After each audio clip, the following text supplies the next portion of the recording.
دی ذات مقدس دے اندر ویسے تے کئی کمال نے، لیکن سانو حضور دی ذات مقدس نو جتھے دیگر کمالات مننے چاہیے اتے حضور دی ذات انور نو دو طریقے نال ضرور مننا چاہیے. ایک نبی دی ذات نال پیار ہونا چاہیے اور دوسرا نبی دی تعلیمات دے نال پیار ہونا چاہیے. اگر کوئی بندہ سارا سال ڈیلی بیس تے جلسے کردا ہے، ذکر و اذکار کردا ہے، لنگر تقسیم کردا ہے، صرف نبی دی ذات نال پیار کردا ہے اور سرکار دی تعلیمات نال پیار نہیں کردا، تو پیارے بھائیو بہت بڑا دکھ ہے اس بندے تے، اور بندہ او حقیقی کامیابی نہیں پا سکدا.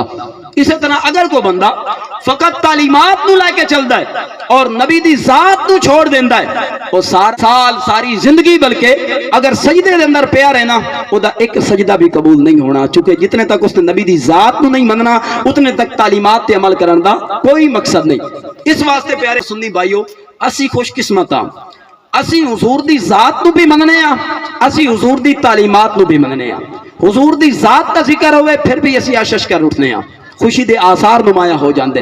لیکن پیارے دوستو جدو حضور دی تعلیمات دا ذکر آئے پھر پیچھے نہیں ہٹنا چاہیے، فرنٹیبل ہونا چاہیے. کہ شیخ موقع شیخ عبدالحق مدثر دہلوی رحمۃ اللہ علیہ انہاں مدارج النبوت اندر بڑی پیاری بات ذکر کی تھی.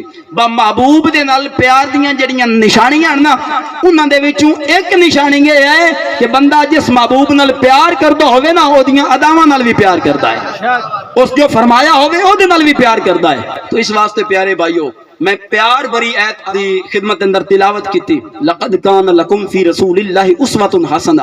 ساڈے واسطے آئیڈیل پیارے دوستو مصطفیٰ نے، آپ مہربان نے، اور سانو زندگی دے کسے معاملے دے اندر اگر رہنمائی دی ضرورت ہے تو میرے آقا دی ذات ہے. لیکن پیارے بھائیو دکھ اے ہے، افسوس اے ہے کہ ساڈی قوم فقط ذات تک محدود رہ گئی ہے. پیارے دوستو تعلیمات تو دور ہو گئی ہے. حضور دی آمد دا چرچا، حضور دی ذات دا ذکر کر کے بھی کرنا چاہیے اور حضور دی تعلیمات دے اوتے عمل کر کے بھی کرنا چاہیے.